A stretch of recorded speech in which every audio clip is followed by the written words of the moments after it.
everyone, welcome to Katharine's Creatures. This is episode 1 or 2, and as always I like to preface by saying that I am not a linguist, so if I mispronounce anything along the way, I do apologize in advance. I try my best.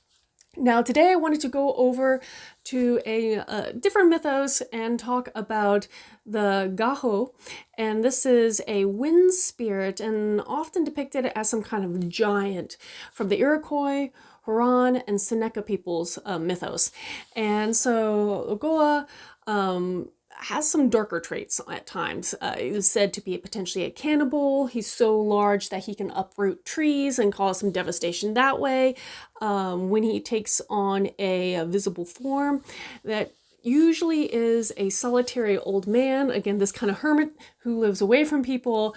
And the interesting thing is, even though Gaoh is capable of devastation and problems, he's sometimes said to be restless or violent and it can conjure huge storms.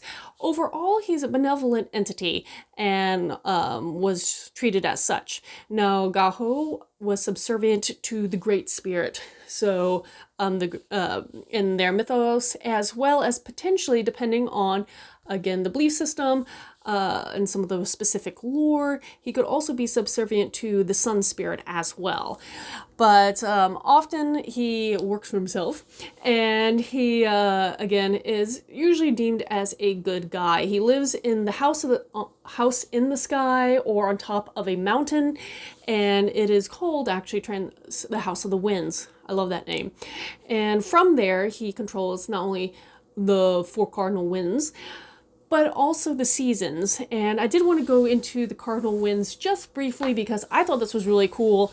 I love learning about entities that represent kind of like a physical representation of the cardinal points on the map. And mythologies and lore and belief systems from all over the world have variations that drastically are different from one another, but still share that concept of creatures or entities representing the cardinal points. And I know it sounds like a rambling, but I'm getting there. But in this particular belief system, they take on animal forms. And so you have Yaoga, the bear of the north. You have Dajaji, the panther of the west. Oyandoni, the moose of the east. Or Ni-Ogan, the fawn of the south. So a bear, panther, moose, and a fawn. Representing the 4 cardinal points and the winds that stem from those particular points as well, which again means they kind of are under Gaoh, the wind spirit.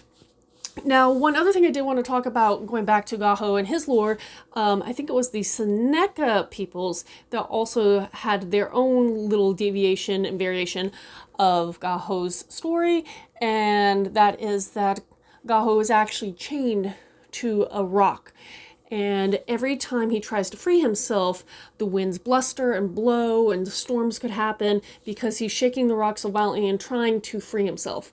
And after a while he gets exhausted and tired, and the winds cease because he needs to rest and recuperate before attempting to free himself at a later point. So that kind of is an explanation of the rise and fall of winds and their wind patterns. So I thought that was kind of a really neat little story to explain natural phenomena. Anywho, if you have any questions about this or any other mythological entity, beast being, or have a recommendation for one that I should feature in the future, post them on the comments below or reach out to me on any of my social media. And until next time, everyone, Skål.